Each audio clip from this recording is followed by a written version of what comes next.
Bismillahirrahmanirrahim. Alhamdulillahi rabbil alamin. Wassalatu wassalamu ala Rasulillah wa ala alihi wa sahbihi ajma'in. Qala rabbi shrah li sadri wa yassir li amri wahlul 'uqdatam min lisani yafqahu qawli. Allahumma inna nas'aluka ilman nafi'a wa rizqan tayyiba wa amalan mutaqabbala. Allahumma aghnina bil ilmi wa zayyinna bil hilmi wa akrimna bit taqwa wa jammilna bil afiyah. Amin ya rabbal alamin. Amma ba'du. Alhamdulillah, syukur dan puji dipanjatkan ke hadrat Allah Subhanahu wa taala.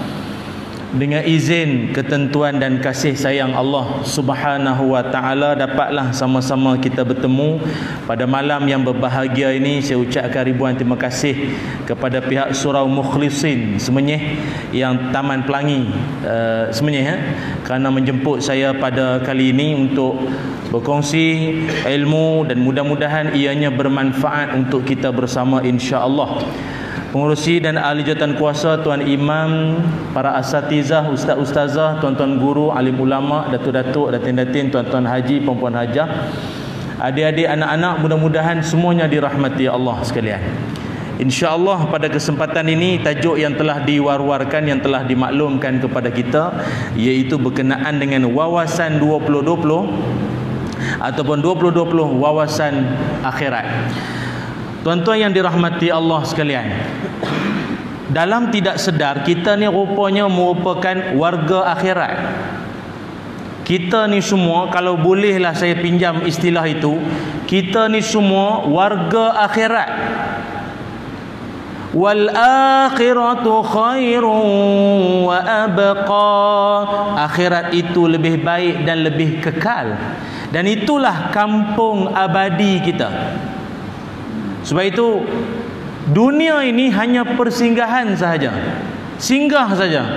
Kalau namanya singgah, dia tak boleh ambil masa yang begitu lama dan tak boleh lengah-lengah, dan ambil yang penting-penting je.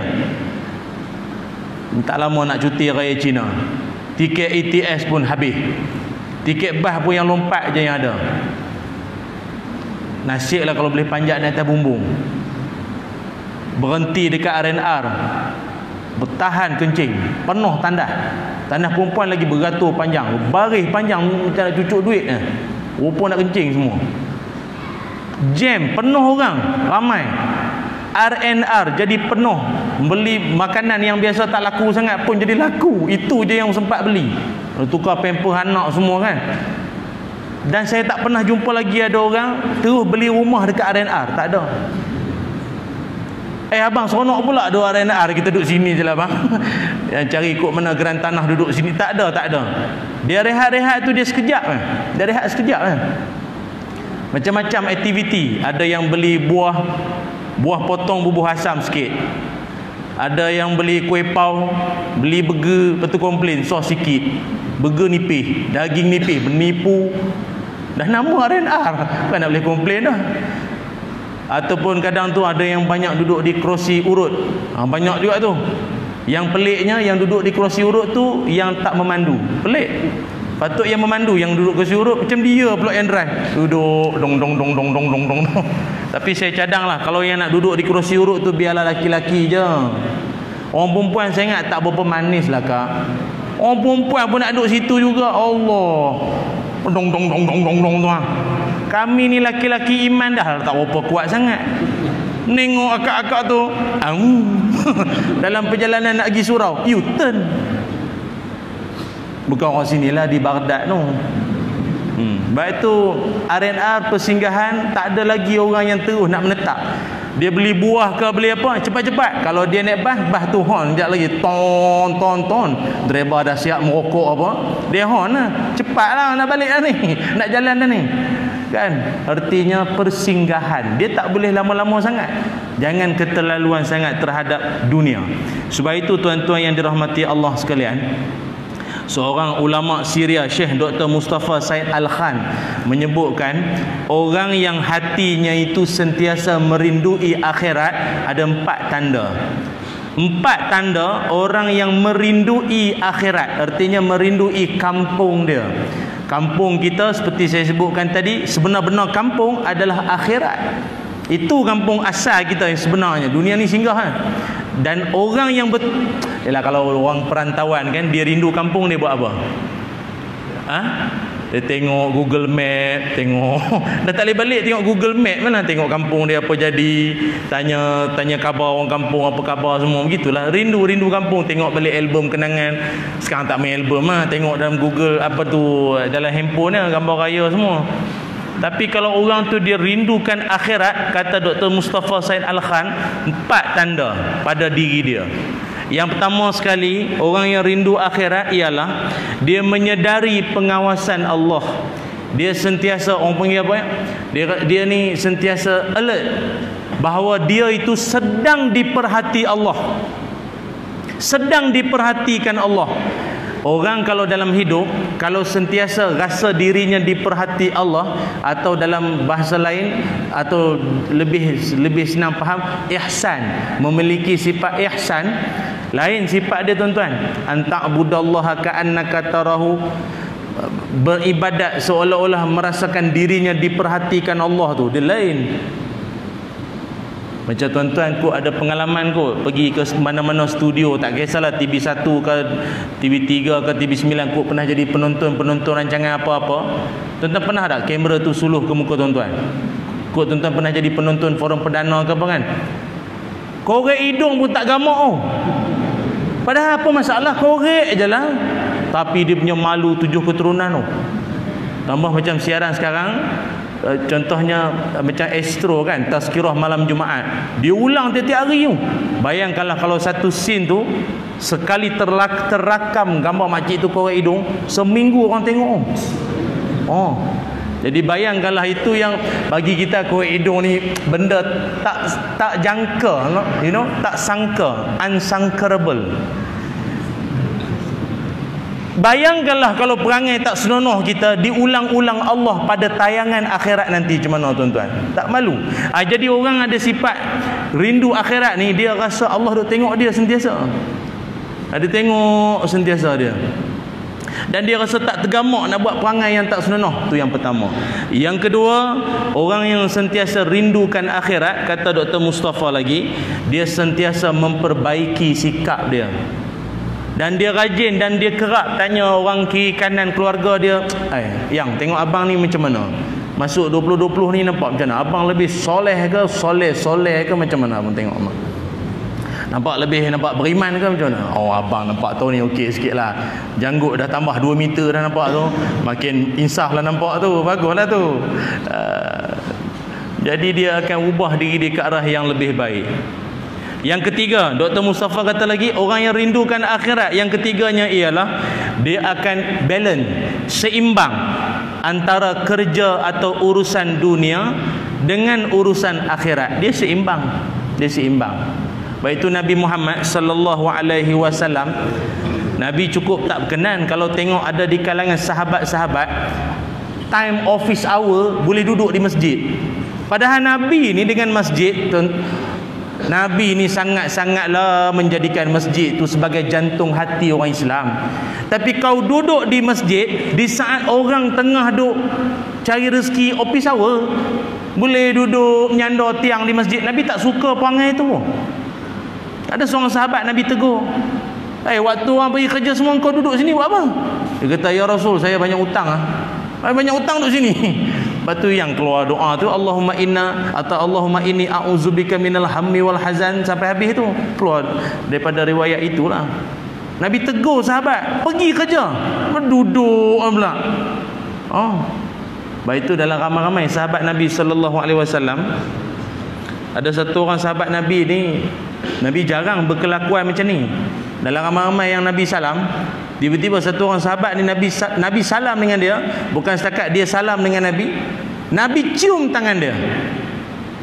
Tuan-tuan, kita kalau dalam hidup satu tokoh ulama ke syekh mana kata, mufti lah kata, dalam ramai-ramai kita sallallahu alaihi sampai satu orang tok syekh tu Allah, Padahal kawan ni tukang buat teh tarik ya, surau kan. Dia tiap surau dia ada wakil dia. Bancuh teh tarik yang paling power dia ada. Mesti ada punya.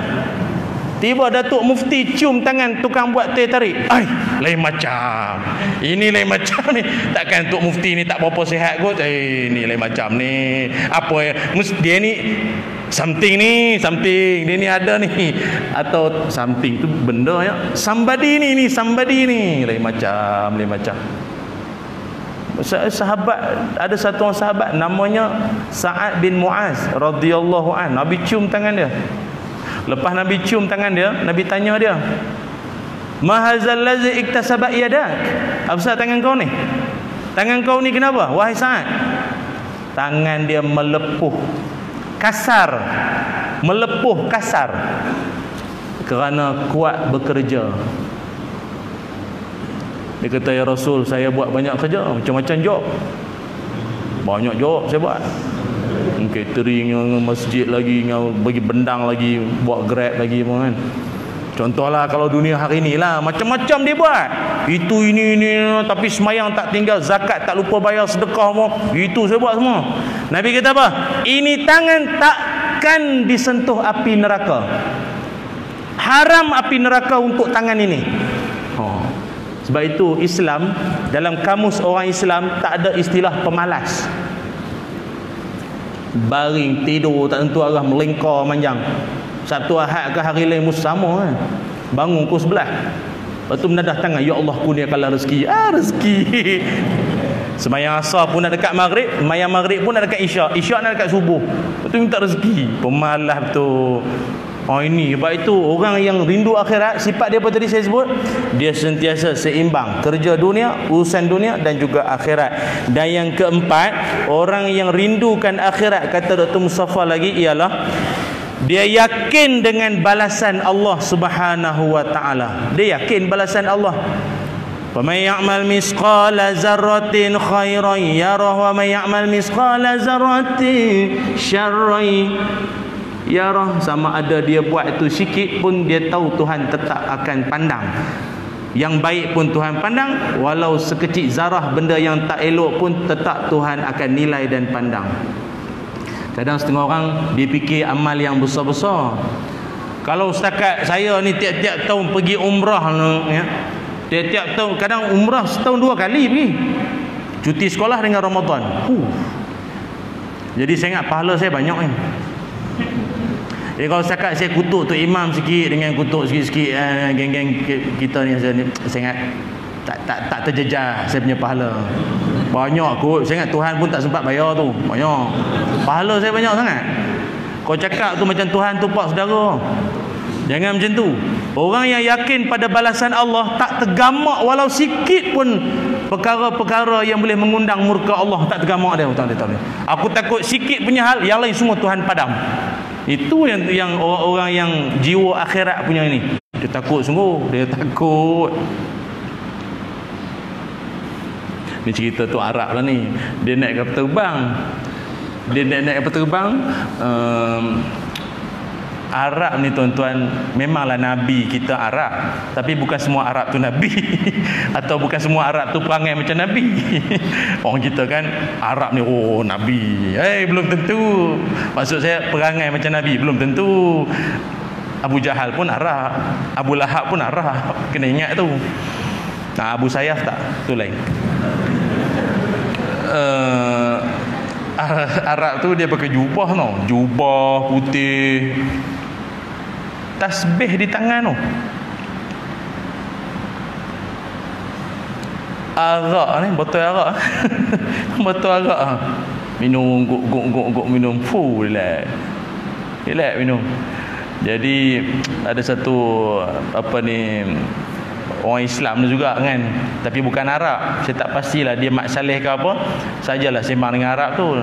"Sorry brother, mau tanya sikit. Are you Muslim?" "Yes, I'm Muslim." Dia tunjuk tasbih. Dia tak tunjuk hak sebelah lagi.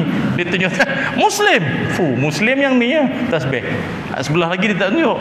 "Oh, sorry." Dia kata, "Brother, you dah halang-halang buat benda haram." Maksudnya minum arak. Kenapa you tak pakai seluar pendek? Kan you yalah, kalau nampakkan aurat kan haram hukum dia. Arak dah haram, alang-alang haram, tak payahlah pakai jubah. Kau biarlah seluar pendek, spender ke patut apa kan. Kau tak payahlah nak jubah. Ni yang haram. Yang lain semua kau buat tak haram, yang ni je yang haram. Jadi kau dah alang-alang haram, kau haramkan terus semualah. Peluk perempuan ke apa. Arak tu boleh jawab, oh, no. One haram is enough. Ada ya, kadang-kadang setengah orang one haram is enough kau cakap. Dia ada setengah-setengah. Tak kata Melayu, Arab pun sama aja. Yang jenis masuk air ni ramai jenis masuk air ni macam-macam. Ingat tuan-tuan ya, part yang disebutkan oleh Dr. Mustafa Said Ali Khan, bahawa orang yang rindukan akhirat mesti ada 4 sifat itu. Namun dalam usaha kita nak menjadi hamba Allah yang lebih baik, mudah-mudahan 2020 ini dan tahun-tahun yang mendatang, saya ingat ada lagi perkara yang lebih penting sebagai tambahan kepada apa yang disebut oleh Tuan Syekh sebentar tadi. Apa dia tuan-tuan? Ni tambahan lagi ya. Pertama saya nak sebutkan, iaitu orang yang ada keazaman. Mudah-mudahan kalau Allah Ta'ala cabut nyawa dia tahun 2020 ni sekalipun, mudah-mudahan dia ni tergolonglah dalam kalangan orang yang diredai Allah. Tapi nak dapat makam darjat itu, apa amalan dia? Pertama sekali, apa dia amalan dia? Hubungkan silaturahim. Itu nombor 1. Saya ingat kalau tahun 2020 yang sudah, kalau tuan-tuan tak berapa sangat nak bersilaturahim, tahun ni mohlah kita, jomlah kita bersama-sama menghubungkan silaturahim. Sebab silaturahim ni adalah perkara yang disebutkan oleh baginda Rasul sallallahu alaihi wasallam sebagai tanda bahawa keimanan seseorang itu ya. Apa yang disebut Nabi, man kana yu'minu billahi wal yaumil akhir. Siapa-siapa yang Nabi kata, siapa-siapa yang beriman kepada Allah dan hari akhirat, akhirat, wawasan akhirat. Siapa-siapa yang beriman kepada Allah dan beriman kepada hari akhirat ataupun hari kiamat, kebangkitan, falyasil rahimahu, hubungkanlah silaturahim. Cuma istilah silaturahim ni tuan-tuan jangan salah faham dan salah guna pula. Ramai sekarang ni saya tengok dia salah guna. Majlis silaturahim geng-geng bikers. Apa kaitan geng bikers silaturahim? Majlis silaturahim alumni college mana-mana tahun batch 76, tahun 76. Itu bukan silaturahim. Itu bukan silaturahim. Yang itu dinamakan ukhuwah. Apa beza ukhuwah dengan silaturahim? Silaturahim adalah silah, itu hubungan. Rahim itu orang-orang yang ada kaitan dengan rahim mak kita atau nenek kita. Apa geng bikers tu? Tu cerita dia. Maknanya lepas ni fahamlah ya, nak gunakan penggunaan istilah tu.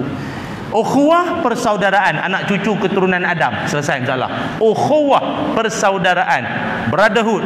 Brotherhood. Brotherhood. Kita saudara ini semua. Tapi kalau silaturahim, orang ada kaitan.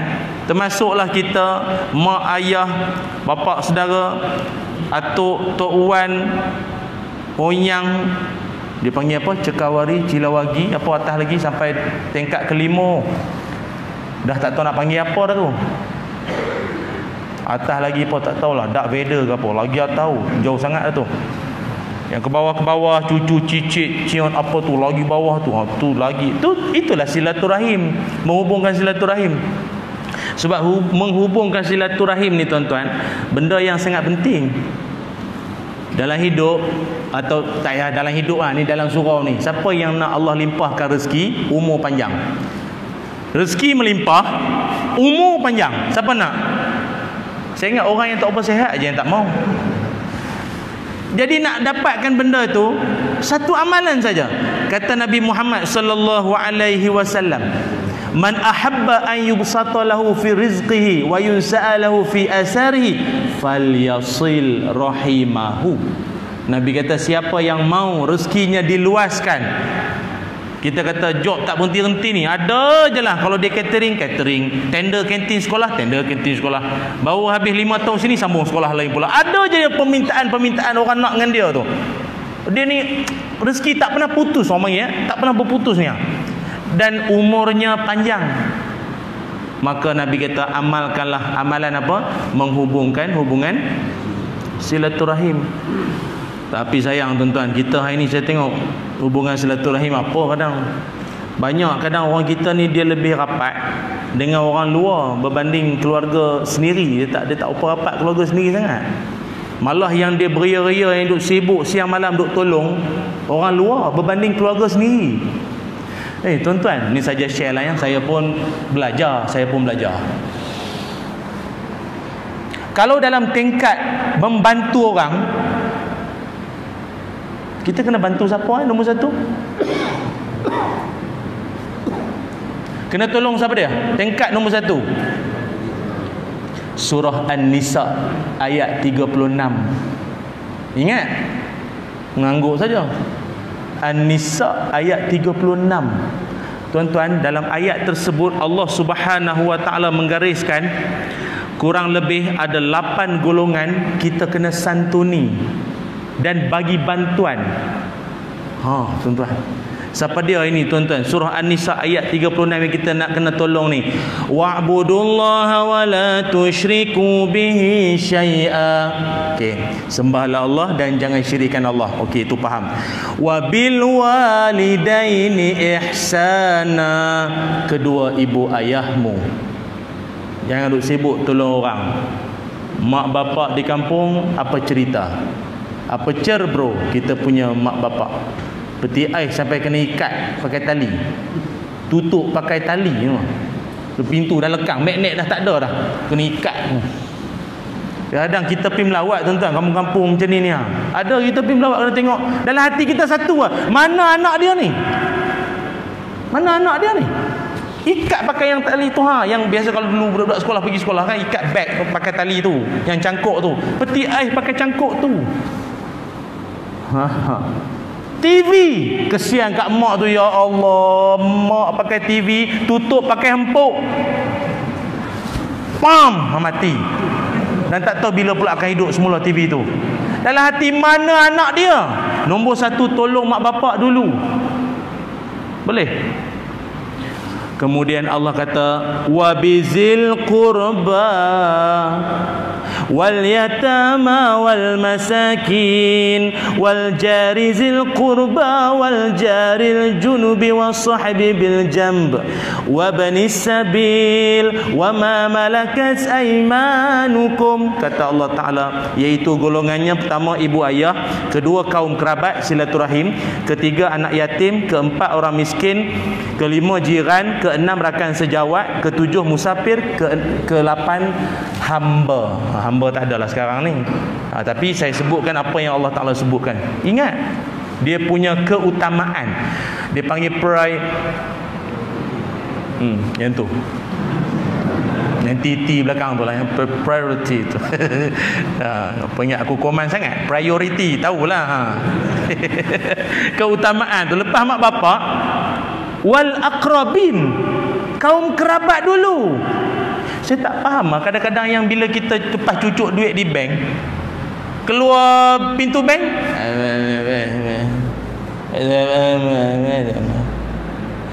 kita tak hina tuan-tuan, sama sekali tak hina apa yang dia duk buat tu, duk minta-minta, kita tak hina. Tapi dalam hati kita, mana adik-beradik engkau? Pak saudara tak ada ke? Anak buah yang ada duit sikit tak ada ke? Dia dalam hidup ni beramai berlambat orang miskin sebab tak tolong keluarga sendiri. Garang ustaz malam ni. Wawasan 2020.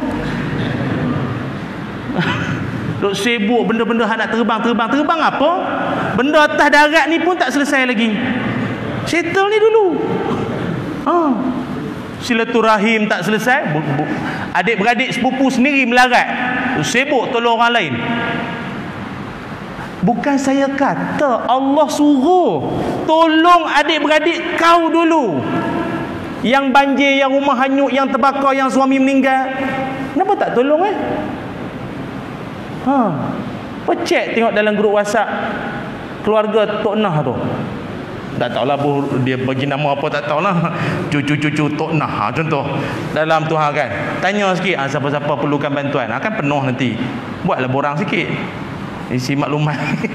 Tolong ahli keluarga dulu. Saya pun tak faham lah tuan-tuan. Kenapa kita ni macam tak berapa nak adil sikit. Kita nampak agaknya mungkin tak berapa publicity Tolong adik-beradik ni tak berapa komersial. Tambah-tambah adik-beradik tak reti terima kasih, lagi tak mau tolong. Dia tak mau terima kasih kan? Sekarang bagi duit sikit tahu pun ni perintah Allah tau. Terima kasih. Tak terima kasih. Kadang ada setengah macam tu. Lah nampak macam mana tuan-tuan, Tuhan yang suruh kena tolong adik-beradik dulu terlebih dahulu. Malah hubungan yang perlu kita jaga juga ialah dengan saudara mara dulu. Pernah satu ketika ada satu orang anak muda, dia mengaku di depan Nabi sallallahu alaihi wasallam bahawa beliau tu sendiri ada banyak dosa. Dia ada banyak melakukan kesilapan lampau. Jadi dia pun macam, ya Rasulullah, saya ni banyak dosa lah ni semua, macam mana ya Rasul. Nabi pun pesan ayat yang selalu Nabi pesan lah, taubat pada Allah, berbuat baik semua tu. Lepas tu Nabi tanya dia, hal indakal ummik, mu ada mak tak? Mak ada mak. Oh, dia kata mak meninggal dah, mak tak ada dah. Hal indakal khalah, ada makcik tak? Mak saudara. Bi. Lelaki apa? Paman. Ada tak? Ada ya Rasul, ada. Makcik saya ada lagi. Kata Nabi, fabirraha, kau pergilah berbuat baik pada makcik engkau. Pergi buat baik dengan dia. Dalam riwayat yang lain Nabi sebut al-khalatu bimanzilati ummik, mak saudara sama taraf dengan mak sendiri. Berapa ramai di kalangan tuan-tuan yang dah ketiadaan ibu dan ayah dah kan? Kalau dah raya tu baliklah. Kadang setengah saya tanya, abang ni raya-raya tak balik kampung? Tak balik Azad. Tak ada siapa dah. Tinggal mak-mak saudara kan. Mak saudara kan, tu pun tutup pintu ya. Tak balik lah. Loh, kan mak-mak saudara tu kan ada lagi. Saya ulang sekali lagi. Dak Nabi cakap al-khalatu bimanzilati ummik, mak saudara sama taraf dengan mak sendiri. Pergi buat baik dengan dia. Adik mak kita kan, kakak mak kita, ataupun termasuk jugalah bapa saudara kita, adik ayah kita ke, abang ayah kita ke, pergi buat baik dengan dia. Kakak ayah kita ke apa, tuan-tuan balik kampung, salam cium tangan dia, sendal lah sikit.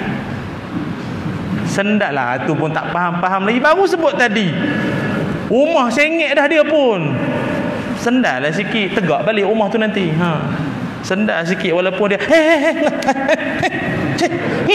Allah, susah-susah kan.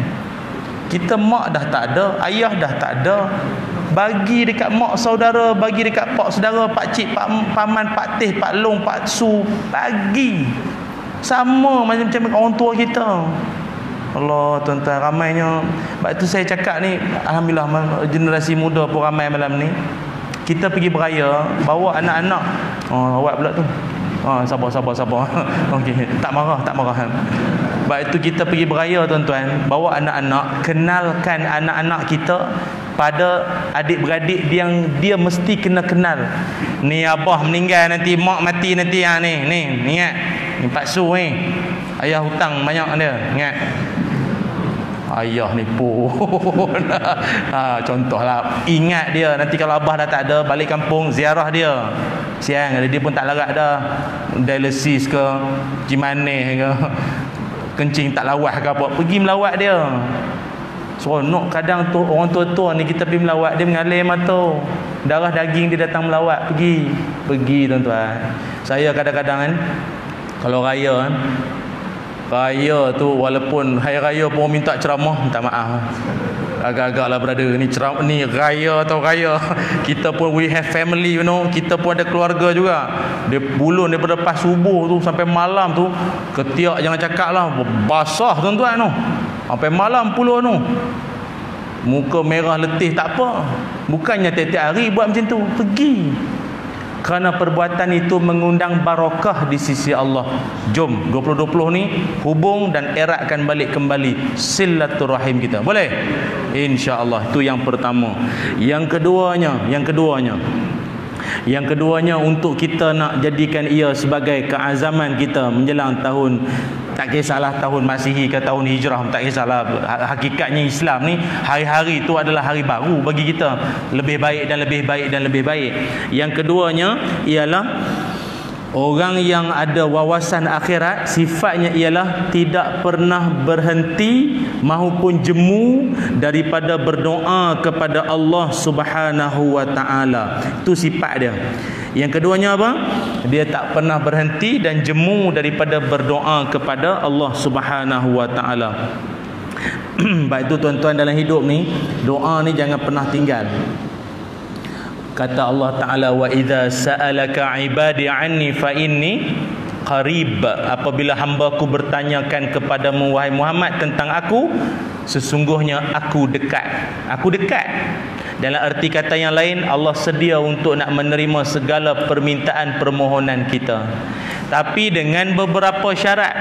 Yang harapan saya syarat-syarat ni kita dapat penuhi lah tuan-tuan, agar doa kita diterima Allah Subhanahu wa taala. Antara syarat-syarat doa ni nak mudah nak dimakbulkan Allah Taala, apa syarat dia? Di antaranya ialah ketika mana berdoa kepada Allah itu dengan penuh rendah diri tawaduk, tangan itu ditadah. Tangan itu ditadah. Sebaiknya tangan itu ditadah. Kata ulama, doa di antara orang yang menadah tangan dan tidak menadah, lebih cepat yang menadah itu dimakbulkan Allah berbanding yang tak tadah. Itu dia. Dia bukan apa, dia menadah ni lambang kesungguhan. Bukan saya sebut ni, Nabi sebut ni. Dalam sebuah hadis Rasulullah sallallahu alaihi wasallam bersabda, "Inna rabbakum tabaraka wa ta'ala hayyun karimun yastahi min 'abdihi idza rafa'a yadahi ilahi an yaruddahuma sifran." Hadis riwayat Abu Daud, nombor hadis 1490, hadis sahih. Nabi kata, sesungguhnya Allah Taala Tuhan ini maha berkat, maha tinggi dan Allah Ta'ala ni orang panggil apa, begitu mulia dan malu. Malu, Allah Ta'ala pun ada malu. Malu macam mana ni? Allah malu apabila hambanya tadah tangan, lalu yang ditadah, yang diminta tak dimakbul. Allah malu. Maka erti kata yang lain, tadah Allah akan perkenankan. Cuma perkenankan itu dalam 3 keadaan lah. Tak ulah lah kot ya, lain kali lah tuan-tuan, dia masuk tajuk bab doa pula ya.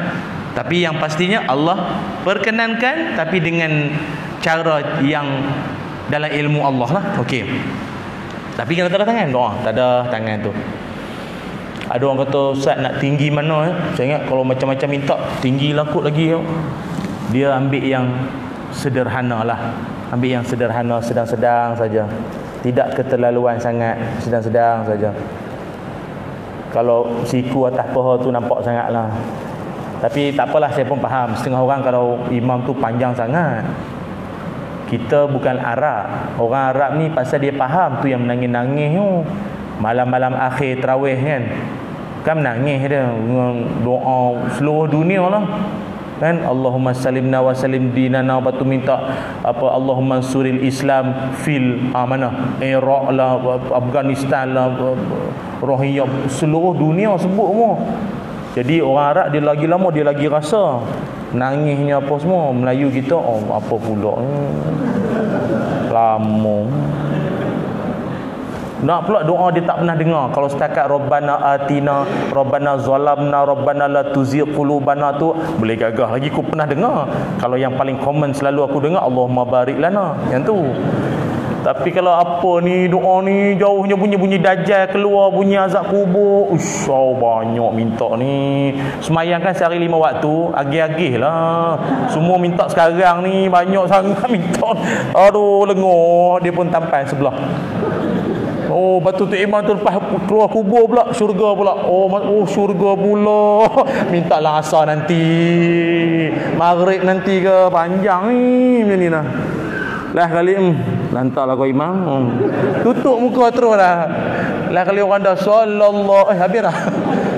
Kalau jenis macam ni tak berapa nak semangat. Tapi tak apalah, bagi saya, kita imam-imam kita ni lebih faham lah. Ambil yang sederhana, tidak keterlaluan. Jangan sampai orang rasa macam tobat lahum ku tak datang dah surau ni. Jangan sampai macam tu. Sedang-sedang, bagi short and sweet lah. Bagi yang sedap, doa tu sedap, begitu. Jadi itu doa. Dan pantang larang dalam doa ni juga disebutkan oleh Nabi Muhammad sallallahu alaihi wasallam. Ingat tuan-tuan ya, mudah-mudahan tahun ini 2020 ni ada beberapa keadaan kita nak kena ingat. Saya sebut ada beberapa pantang larang dalam doa ni. Rupanya Ustaz, bukan doa ni minta je lah. Memang the way you minta tu, cara you minta tu macam mana. Mudah-mudahan borang tu lengkap, bantuan dapat. Ni ramai dah lah tak lengkap. Lepas tu macam-macam benda yang tak kena lah, prosedur tak kena tu. Jadi apa benda pantang larangnya itu, saya ingat kita berehat seketika untuk memberi laluan kepada azan isyak. Jadi jangan ke mana-mana, kembali lagi selepas ini insya-Allah.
رب هذه الدعوة التامة والصلاة القائمة آت سيدنا محمد الوسيلة والفضيلة والشرف درجة عالية رفيعة بعث مقام محمود الزبعة إنك لا تخلف الميعاد.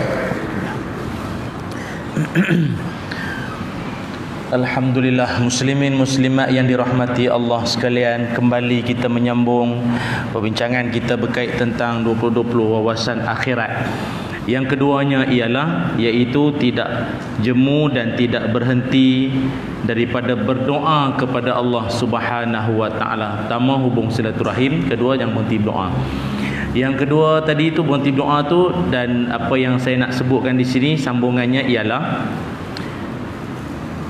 sebelum saya terlupa tuan-tuan jangan lupa apabila tabung kita bergolek datang di sisi tuan-tuan masing-masing, berilah sumbangan semampu mungkin. Kalau tak sempat sekarang, mungkin kejap lagi ke apa. Dan kalau boleh biarlah dia sentiasa bertul. Dia ada berhenti-berhentilah. Jangan biarkan perjalanan dia lancar sampai ujung habis. Okey, biarlah dia ada tol sikit, tuan-tuan, walaupun sikit. Mudah-mudahan sebab itu pemberian tu pun bukanlah milik siapa, milik kita juga tu nanti. Sebab yang ada di kita belum tentu kita yang punya. Yang masuk dalam itulah kita yang punya, insya-Allah. Bukan apa, demi untuk pembangunan maupun surau maupun apa sajalah yang direncanakan, insya-Allah. Okey, pantang larang dalam berdoa. Nabi Muhammad sallallahu alaihi wasallam mengingatkan antara pantang larang dalam berdoa, kalau boleh tahun ni ke tahun-tahun mendatang, kalau yang sudah tu tak perasan, tak tahu, tak apalah, dimaafkan. Ni yang dah tahu ni kena beringat. Iaitu pertama sekali Nabi mengajarkan jangan berdoa dalam keadaan engkau menghina diri dan keluarga maupun harta. Gini, Nabi menyebutkan la tad'u ala anfusikum wa la tad'u ala auladikum wa la tad'u ala amwalikum. Kata Nabi, jangan engkau berdoa maupun dalam keadaan kau menghina diri engkau sendiri. Ya Allah, aku bodoh ya Allah. Gabannya bodoh ni. SPM pun teruk, lepas tu lesen memandu pun 5 kali ambil, kandasnya. Auto, kau manual auto pun gagal juga. Ya Allah, bodoh betul ya Allah. Wala taru ala auladikum, dan anak aku pun bodoh lah ya Allah. Waris pula, padahal bagi dia kismih sehari 7 botol tu. Bercirit dah tu tak cerdik juga ya Allah. Wala tadu ala amwalikum, dan harta motorku ya Allah, asyik meletup tak tahu apa masalah motor baru tu, rosak sentiasa ya Allah. Dia dengan Tuhan ni dia tak boleh macam tu, pasal semua benda tu datang dari Allah. Dia tak boleh hina. Tu hina tu. Hina. Dan dia sebenarnya kerisauan Nabi ialah Nabi kata la tuwafiqu minallahi sa'atan yus'alu fiha ata'un fayastajibu lakum. Hadis riwayat Muslim, nombor hadis 3009, hadis sahih.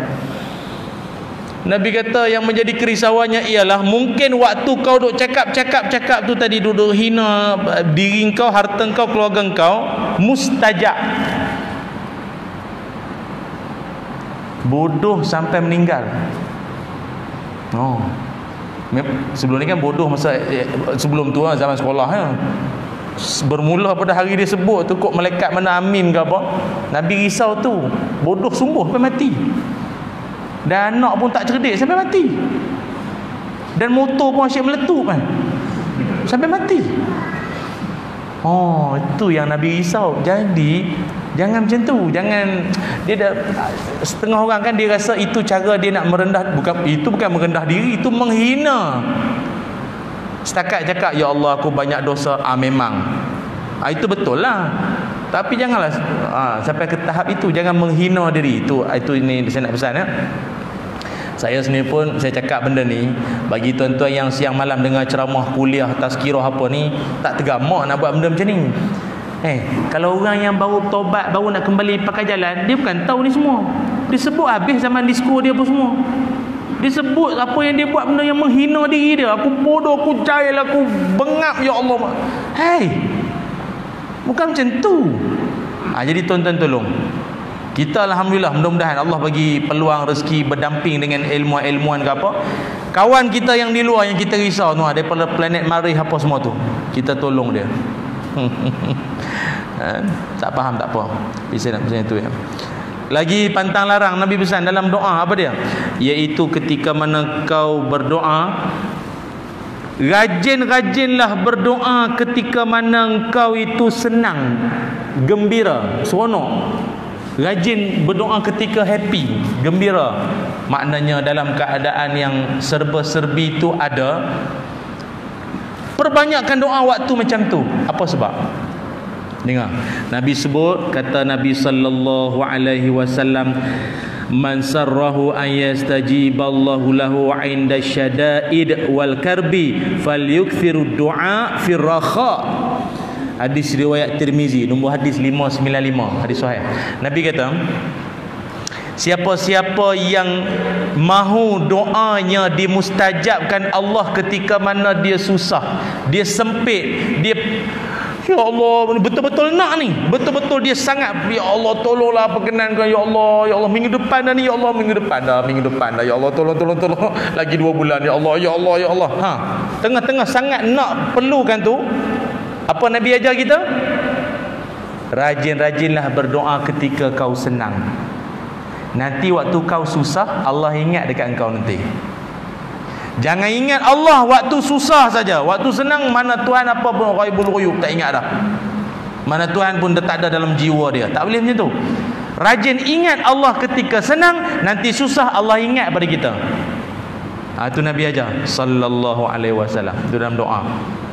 Lagi apa? Dalam doa lagi Nabi ajarkan, berdoalah kepada Allah Subhanahu wa taala dalam keadaan penuh kelembutan, dengan penuh rayuan, merendah diri dan bertenang-tenang dalam doa.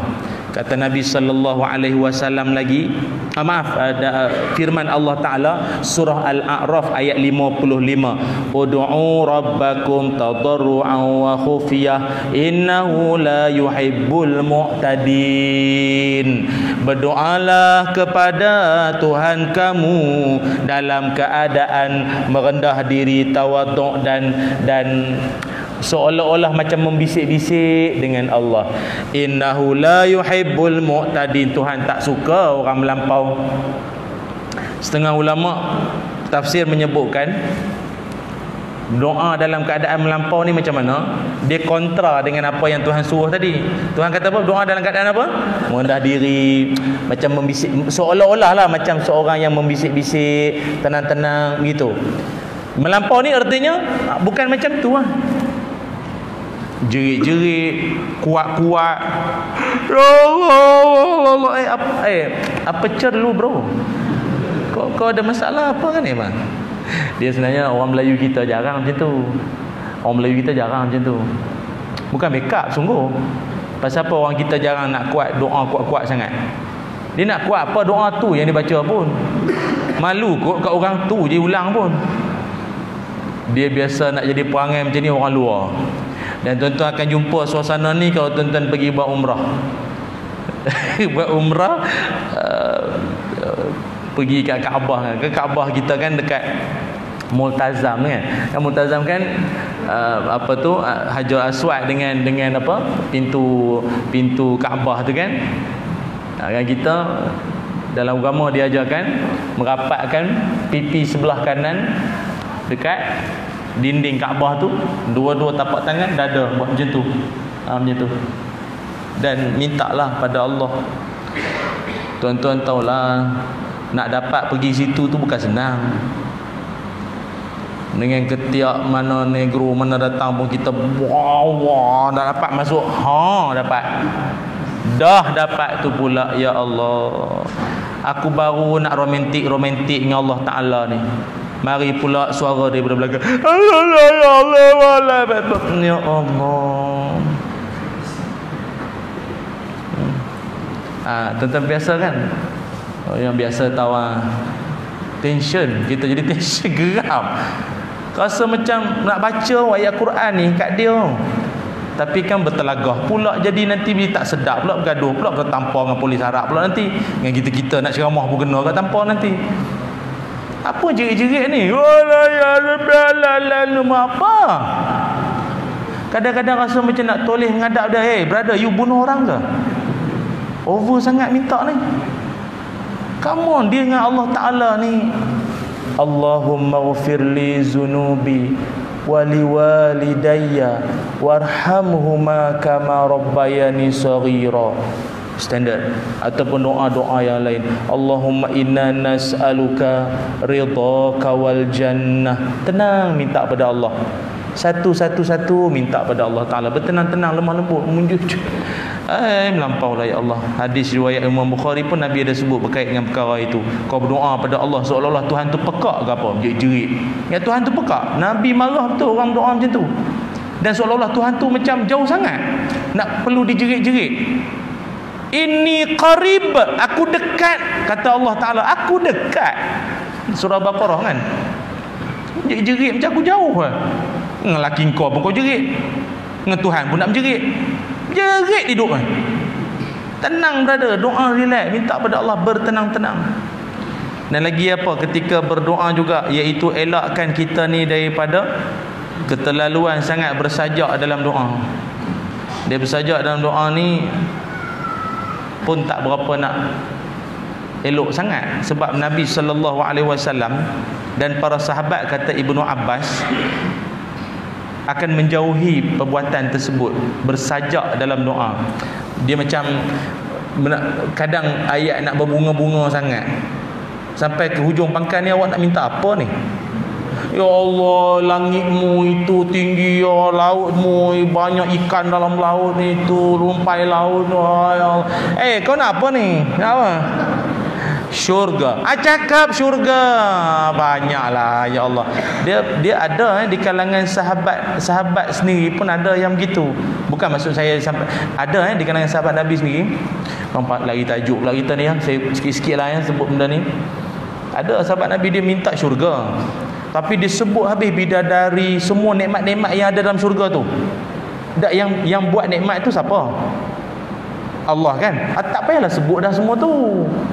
Sungai-sungai apa semua banyak ya Allah, kau banyak disebut untuk nak bagi apa sebenarnya? Kau nak apa? Nak syurga, jauh neraka kan? Tuan-tuan, kalau telusuri doa-doa Nabi semua ringkas sampai maksud, penuh dengan tawaduk. Tu je. Allahumma inna nas'alukal jannah. Ya Allah, kami memohon syurgamu. Tapi dengan adab lah. Mula dengan puji Allah, selawat Nabi, minta ampun dosa, diiringi dengan doa tu. Itulah alam macam surat rasmi lah kan. Tarikh kepada perkara, merujuk perkara di atas apa, barulah tu. Janganlah ya Allah syurga satu, tak boleh. Itu maplay boleh lah kau buat macam tu. Minta tarik, kau minta syurga kot, minta lelo brother. Minta mesti ada adab. Jadi tuan-tuan, itulah yang panjang-panjang lari tajuk macam tajuk doa pula ni. Tu yang kedua iaitu kita jangan berhenti daripada ataupun jangan berputus asa daripada berdoa. Teruskan doa pada Allah Ta'ala. Allah akan berikan yang terbaik buat kita dengan adab-adab yang telah saya kongsikan sedikit sebanyak tadi. Tu yang kedua. Yang ketiganya ialah wawasan kita sebagai warga akhirat ataupun wawasan 2020 ni kita ni, iaitu akhirat kita. Yang ketiganya iaitu kita nak menjadi orang yang redha terhadap segala ketentuan daripada Allah Subhanahu wa Ta'ala. Redha dengan segala ketentuan Allah Ta'ala. Ayat selalu biasa kita dengar, innallaha ala kulli syai'in qadir. Allah Ta'ala itu berkuasa atas tiap-tiap sesuatu. Maka bila dah berkuasa atas tiap-tiap sesuatu, kita sebagai hambanya terimalah apa yang Allah Ta'ala datangkan kepada kita. Dia kena ada redha. Dia redha ni beza dengan pasrah. Ada satu filem yang saya ingat tuan-tuan pun mungkin tahu dulu, judulnya Ombak Rindu, lakonan Aaron Aziz Lisa Surihani, Maya Karin, yang saya ingat lah. Masa tu ada satu scene tu, kata ustaz tengok pula dak YouTube yang pendek-pendek tu, yang pendek-pendek tu, cover line lah tu. Kan masa tu Lisa Surihani dengan Maya Karin bersembang-sembang, dia kata I redha. Kemudian kawan tu kata, no, you tak redha, itu pasrah. Saya pula tergamam, pandai dia orang. Maknanya skrip sekarang ni dah falsafah sikit lah. Tapi kalau geng-geng Star Wars ni boring. Alah, apa pula redha pasrah ni, kau nak pukul kau pukul je lah. Geng-geng Ip Man ni tak minat macam tu, falsafah kan, aku bubuh kan. Tak boleh, dia ada cerita tu. Saya pun fikir, betul kan, kadang orang kita kadang keliru. Pasrah dengan redha dua perkara berbeza, two different meaning dua makna yang berbeza. Pasrah artinya putus asa terhadap rahmat Allah. Nak saya pasrah? Tak boleh. La taqnatu min rahmatillah, jangan kau berputus harap terhadap Allah. Jangan. Redha maknanya kematangan jiwa menerima ketentuan Allah. Sedih, hiba itu biasa. Tapi dia boleh, orang panggil apa ya? Dia boleh counter back balik. Kan dia boleh ada kekuatan untuk bertenang kembali apa yang berlaku dalam hidup dia tu. Sebab itu Tok Guru saya ajar, tiap kali datang musibah, amalkanlah 3 perkara. Buat 3 perkara ni tuan-tuan. Tiap kali musibah datang, cubalah buat 3 benda ni. Saya ambil contoh, selipar hilang. Ingat selipar hilang ni musibah biasa, orang surau dalam masjid, musibah biasa. Kita nak kata bergegar ni tak macam negara seberang kan. Banyak hilangnya, itulah selipar tu. Keluar-keluar masjid baru lepas dengar ni ketentuan. Keluar ketentuan sungguh. Sebelah pula tu dia ambil, aduh geramnya, separuh jiwaku pergi. Aduh hilang sebelah pula, kau ambil lah dua-dua, kau tinggal sebelah sakit hati. Tenang, kata guru saya, amalkan 3 sifat. Apa sifat itu? Pertama sekali syukur. Apa ustaz? Syukur dah hilang kasut, syukur apa? Syukur apa ustaz, dah hilang ni, syukur apa? Cakap senang sungguh. Tak, dengar dulu. Alhamdulillah yang hilangnya selipar motor masih ada. Faham tak? Yang hilangnya selipar, tapi motor ada lagi. Kan? Saya dulu pernah kena langgar dengan orang kereta lah.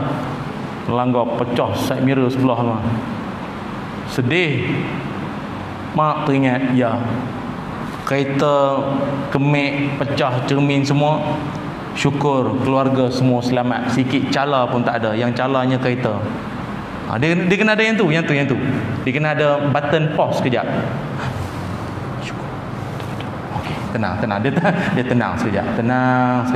Dia okey lah. Yang keduanya, berterima kasih. Terima kasih apa pula dia hilang selipar?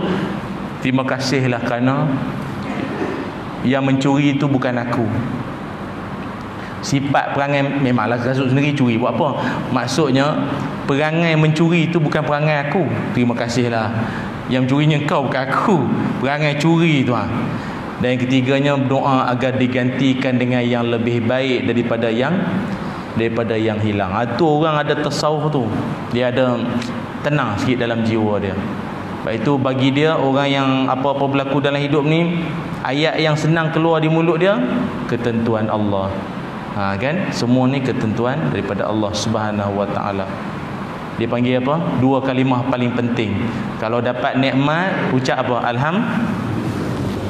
Ada sambungan dia. Alhamdulillahillazi. Ikut. Alhamdulillahillazi. Allah, alhamdulillahillazi at'amana wa saqana. Allahu akbar. Lupa dah saya. Selalu duk sebut ni Alhamdulillahillazi. Siapa ingat boleh tolong. Pening ni, jet lag ni, balik pada Sabah ni. Alhamdulillahillazi. Apa Ustaz? Ha? Bukan. Allahu sallallahu Alhamdulillahillazi. Tak ingat dah. La ilaha illallah selalu dia sebut. Banyak kamera sangat ni kot, lupa terusnya. Kontrol sangat. Tapi tak apa. Tapi kalau yang musibah, alhamdulillah. Allahumma salli ala Muhammad. Alhamdulillahillazi. Ikut saya. 1 2 3. Cepat tengah ingat ni, cepat. Alhamdulillahillazi. Tengok lupa dah. Ingat dah tadi. La ilaha illallah. Bi ni'matihi tatimmus salihat. Alhamdulillahilladzi bi ni'matihi tatimmus salihat. Maknanya segala puji bagi Allah, dengan nikmat yang kau berikan ini menyempurnakan kebaikan. Maknanya fadilat zikir ini yang diajar Nabi ni, kata ulama, orang tu kan dia dapat rezeki, nikmat, dia sebut yang tu, nikmat yang dia dapat tu nanti Tuhan akan, dia panggil apa ya, multiplier effect tau. Dia jadi contoh apa nikmat anak kan. Anak tu kan pandai, baik hati, penyayang, soleh, bagus dengar cakap. Faham? Dia bertambah-tambah. Macam tu. Berkat zikir yang Nabi ajar tadi tu. Nak lupa dah. Tuan-tuan pula sebut. 1 2 3. Illazi bi ni'mati tatimmu shalihat. Saya sebenarnya tadi tu saya nak test tuan-tuan sebenarnya. Saya ingat sebenarnya ayat cover lain. Tapi kalau dapat musibah apa nak sebut? Innalillah itu betul, tapi rupanya ada martabat lebih tinggi daripada itu. Maknanya orang kalau dia ada tasawuf lagi tinggi, bukan itu ayat yang disebut. Apa dia kata? Ikut saya ya. Alhamdulillah ala kulli hal. Tu, segala puji bagi Allah atas tiap-tiap keadaan. Begitu. Sebutlah tu. Tapi itulah benda sedih nak alhamdulillah tu, tak tahulah okey tak okey kan. Bawa amatur ni, tak profesional lagi ni, baru nak cubalah tuan-tuan cari pasal dengan siapa-siapa tengok. Kok kereta kena langgar dia orang, pecah cermin belakang, sensor terjuntai keluar. Alhamdulillah ala kulli hal. Tu dia. Orang hak langgar tu pun seram. Alhamdulillah. Ini wali, salam cium tangan. Izinkan saya menuntut. Lain macam ni, abang saya langgar, abang alhamdulillah saya tak pernah dengar ni. Dia kata saya pun baru dengar dengan ustaz tu pun lupa malam tu, mujur dia ingat balik. Aduh. Cukuplah tuan-tuan, setakat ni je lah ya ceramah saya. Mudah-mudahan ada rezeki kita jumpa lagi lah pada lain-lain waktu dan kesempatan. Mohon maaf atas kekurangan saya, dan insya-Allah apa yang kita dapat malam ini, jom kita jadikan dia sebagai semangat untuk kita amalkan bersama insya-Allah. Dan sebelum berakhir, izinkan saya untuk tinggalkan tuan-tuan satu doa untuk dijadikan amalan. Doa yang saya nak kongsikan pada tuan-tuan pada malam ini ialah doa supaya Allah Ta'ala kurniakan kepada kita rasa sayang dan cinta kepada keimanan. Maknanya apa-apa usaha ke arah iman tu dia jadi sayang, dia suka. Ilmu, taubat, ukhuwah, silaturahim, benda ke arah iman, dia jadi suka. Dan hati dia jadi meluat betul lah dengan kekufuran, kefasikan, dan juga kemaksiatan. Dia jadi aku meluat betul lah. Faham tak? Dia sampai tahap tu. Kan ada setengah orang kan dia maksiat, okey, boleh. Dia tak mau datang macam tu. Benda taat ni jadi boring. Baca Quran bau semuka 4 kali muak. Tebalnya Quran ni, ya Allah. Benda baik kau mengantuk. Tapi benda mengutuk orang, kata Tok Imam tu kata nak cerai, kata ya ke? Elok lah. Dia pun kan elok sangat pun. Tengok tu benda orang ni ada cari pasal. Jadi ini doa yang saya nak kongsikan. Bismillahirrahmanirrahim. Okey. Allahumma habib ilaina al-iman wa zayyinhu fi qulubina wa karrih ilaina al-kufr wal fusuq wal isyan waj'alna minar rasyidin. Sekali lagi. Allahumma habib ilaina al-iman wa zayyinhu fi qulubina wa karrih ilainal kufr wal fusuq wal isyan waj'alna minar rasyidin. Wa sallallahu alaihi wasallam Muhammad walhamdulillah rabbil alamin. So doa itu maknanya, ya Allah, jadikanlah kami ini mencintai keimanan. Mencintai keimanan, dan jadikan kami ini benci ke arah kekufuran dan kefasikan dan kemaksiatan. Apa jua bentuk maksiat itu kami jadi tak selera lah, macam tu. Dan jadikanlah kami ini di kalangan orang-orang yang mendapat petunjuk dan bimbingan-Mu, irsyad, rasyidin, mendapat bimbingan-Mu, ya Allah, sampailah kami meninggal dunia nanti ni, ya Allah. Amin ya rabbal alamin. Kalau siapa berminat, nanti lepas semaya Isyak saya dah bawa ada CD ni. CD ni inisiatif sebenarnya. Sekarang ni banyak dah USB dah. CD ni tahu bila kalau ikut ni. Tapi dah ada permintaan, saya buat jugalah. Doa-doa yang saya rakamkan dalam CD ni ada 9-10 track ni, kebanyakan doa-doa yang jarang-jarang kita dengar, saya rakamkan. Ada juga doa dalam perjalanan datang sembahyang subuh. Setengah orang datang sembahyang subuh naik motor menyembang dengan bini dia. Ada doa dia sebenarnya. Saya muatkan track yang pertama. Lebih-lebih lagi tuan-tuan boleh tengoklah, ada di luar sana lepas sembahyang Isyak nanti, insya-Allah. Mudah-mudahan ianya bermanfaat. Bismillahirrahmanirrahim. Allahumma salli ala sayyidina Muhammad wa ala ali sayyidina Muhammad. Allahumma ighfir lana dzunubana wa liwalidina warhamhum kama rabbawna shighara. Allahumma inna nas'aluka ilman nafi'a wa rizqan tayyiba wa amalan mutaqabbala. Allahumma aghnina bil ilmi wa zayyinna bil hilmi wa akrimna bit taqwa wa jammilna bil afiyah. Ya Allah, ampunkanlah dosa-dosa kami, ya Allah. Ampunkanlah dosa-dosa ibu ayah kami. Kurniakanlah kami hidayah dan taufik-Mu, ya Allah.